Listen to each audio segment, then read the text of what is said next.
Ish-presidentja e Kosovës Vjosa Osmani është rrëfyer rreth raporteve me kryeministrin Albin Kurti, të cilat fillon të prishen si pasaj me marrëveshjen e Brukselit.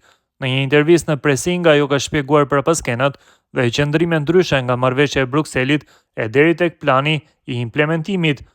Unë i kam parë dallimet si krejtësisht normale, sepse do të ishte e frikshme sikur të pajtoheshim për gjithçka.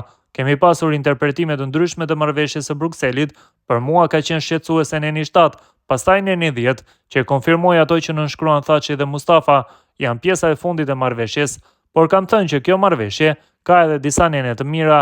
Ajo që unë kam kërkuar publikisht që ka qenë dallim, ka qenë që Neni 7 të specifikohet përmes aneksit dhe negociatave se çka kërkohet nga Kosova, se aty ka paqartësi të mëdha, çka nënkupton vetë menaxhimi Kisha Ortodokse Serbe. Këto kanë qenë kërkesa publike, këto nuk u qartësuan, kanë shkuar në një pikë edhe më keq me aneksin e Ohrit. Qeveria ka pas qëndrim tjetër gjatë negocimit të planit të implementimit me Lajçakun. Unë kam pasur kërkesa të tjera nga ajo që na është dorëzuar, për aq sa na është dorëzuar se diçka është folur në takime. Ka pasur kërkesa, kanë qenë shumë të larta në raport me Lajçak dhe ai arsyetoi se qeveria ka kërkuar të jetë fusnota. Unë kam kërkuar që së pari Kosova të anëtarësohet në organizata ndërkombëtare. Unë kam kërkuar që ajo të jetë e para dhe jo e fundit. Serbia i merrte të gjitha dhe në fund thjesht të riqeshin sepse nuk i besohet Serbisë.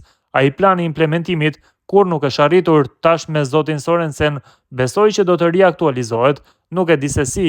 E pam edhe këtë që u pasi kompromisi i Kosovës sa i përket strukturave ilegale, ndoshta edhe ajo është rruga përpara, tha Vjosa Osmani.